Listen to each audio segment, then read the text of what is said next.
ডিম দিয়ে বার্গার হয়, ভাবা যায় এত মজার একটা বার্গার হয়। খুব সহজে রেডি করা আইটেম দিয়েই আজকে আমি বার্গার তৈরি করে দেখাবো। তো সবাই কেমন আছেন? চলেন আজকে আমি আমার মূল রেসিপিতে চলে যাই। কিভাবে আমি এগ বার্গার তৈরি করি আজকে সেটাই দেখাবো। এখানে আমি ডিম সিদ্ধ নিয়ে নিয়েছি 7টা, মানে আমি আমার পরিমাণ অনুযায়ী। আর এখানে নিয়েছি শসা, টমেটো, লেটুস, তারপরে সসেজ, সেদ্ধ করা আলু, আর নিয়েছি বাটার। আর আলু আর বাটার দিয়ে আমি তৈরি করব একটা সস। এটা হচ্ছে মানে সসও না, ম্যাশ পটেটো টাইপ। ওটা খেতে অনেক বেশি মজা লাগে, এই জন্য আমি এটা নিয়েছি। এটা আমি কীভাবে তৈরি করে দেখাবো। তো এখানে আমি প্রথমে আলু দিয়ে যে সসটা তৈরি করব সেটা আমি করে নিব আগে। এখানে আমি আলু দিয়ে দিলাম, আর এখানে দিয়ে দিলাম অল্প 2 টেবিল চামচ পরিমাণ দুধ, আর এখানে দিয়ে দিব প্রায় 1 টেবিল চামচ পরিমাণ বাটার, আপনারা দেখতে পাচ্ছেন। আর দিয়ে দিব আমি এখানে পিঙ্ক সল্ট, মানে 1 পিঞ্চ, মানে 1 চিমটি হচ্ছে আমি এখানে পিঙ্ক সল্ট দিয়ে সবগুলো একসাথে জাস্ট ব্লেন্ড করে নেব, এটাই।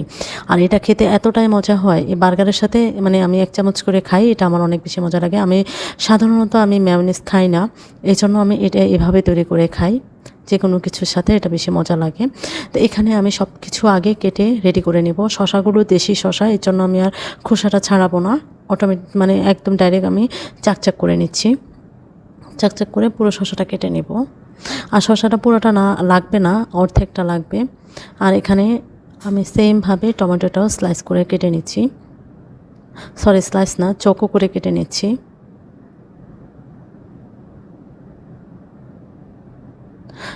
এটা কাটা হয়ে গেছে, এক এক করে সব কিছু কেটে নেব। আর এখানে সসেজগুলো আমি আগে থেকে সেদ্ধ করে নিয়েছি। আর এখানে কোনো কিছু ভাজা পোড়া নাই, যার জন্য এটা অনেক বেশি হেলদি। এবং ডিনারের জন্য আমি মনে করি ডিনার এবং লাঞ্চে আপনারা এরকম করে খেলে, যারা ডায়েট করছেন তারা এরকম একটা ডিশ রেখে আপনারা খেতে পারেন। 3 থেকে 4টা ডিমও খাওয়া যায় একজনে, কোনো অসুবিধা হয় না, যেহেতু আপনারা ডায়েট করছেন এবং সব কিছু একসাথেই আছে এজন্য। তা আমি ডিমগুলোকে হাফ হাফ করে নেব বার্গারের শেপে। সবগুলো এভাবে হাফ হাফ করে কেটে নেব। আর কাটার সময় অনেক সময় বেশি সেদ্ধ হয়ে গেলে কুসুমটা অনেক সময় বের হয়ে যায় কাটার সময়, তো একটু 2 দিক থেকে চেপে কাটতে হবে। তা আমার সবগুলো কাটা হয়ে গেছে। এখন আমি বার্গারের জন্য সব রেডি করব। প্রথমে আমি শসা দিয়ে দিচ্ছি, আপনারা দেখতেই পাচ্ছেন এটা আমি প্রথমে কি দিচ্ছি। তারপরে দিয়ে দিচ্ছি এখানে আমি সসেজগুলো। আর যেহেতু ছোটো, এখানে 2টা বেশি কিন্তু সসেজ দেওয়া যাবে না। সসেজটা হচ্ছে আপনারা আপনাদের মতো করে শেপ করেও কাটতে পারেন, গোল গোল করে, বা যেভাবে কাটেন। তা আমি দিয়ে দিলাম টমেটো, তার উপরে দিয়ে দিলাম লেটুস পাতা। আর লেটুস পাতাগুলো একদম কচি কচি পাতা নিয়েছি, ছোট ছোট করে, ছোট ছোট পাতাগুলা। তারপরে দিয়ে দিলাম আমি স্লাইস করা যে ইয়েটা পাওয়া যায়, চিজটা পাওয়া যায়, ওই চিজটাকে আমি একটাকে 4 টুকরা করেছি।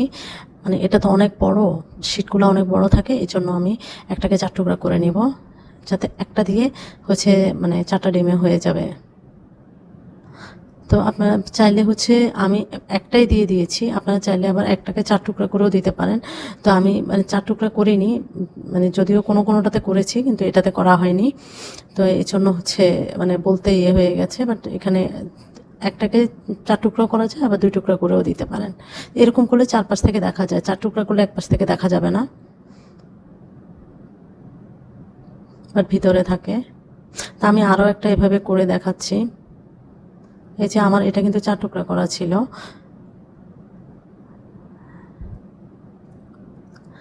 এটা টুথপিক দিয়ে, লাস্টের টুথপিক দিয়ে আটকে দিতে হবে, তাহলে শেপটা সুন্দর থাকবে। তো আমার সবগুলো রেডি হয়ে গেছে, আপনারা দেখতেই পাচ্ছেন লুকটা কতটা সুন্দর লাগছে। উপর থেকে আমি কিছুটা হচ্ছে সাদা তিল ছড়িয়ে দিয়েছি। আপনাদেরকে আমি সাইড থেকে দেখাই, এটা আমি আরেকটা ডিশে আমি এটাকে সার্ভ করছি।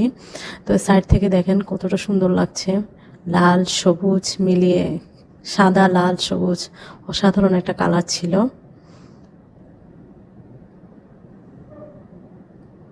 এই যে আমি আলু দিয়ে যে মেয়োনিজ টাইপ একটা সস করেছি, ওটা আমি সাথে রেখেছি, ওটা আমি বার্গারের সাথে চুবিয়ে খাবো এই জন্য। তো এটা আপনারা চাইলে করতেও পারেন, নাও করতে পারেন, কোনো সমস্যা নেই। যারা আলু খান না এটা স্কিপ করতে পারেন, সরাসরি মেয়োনিজ দিয়েও খেতে পারেন। তো আমার এই বার্গারটা কেমন হয়েছে সবাই কমেন্টস করে জানাবেন, আর একবার হলেও আপনারা বানিয়ে দেখবেন, আর কারা খেয়েছেন সেটাও কমেন্টসে জানাবেন। ভালো থাকবেন, আল্লাহ হাফেজ।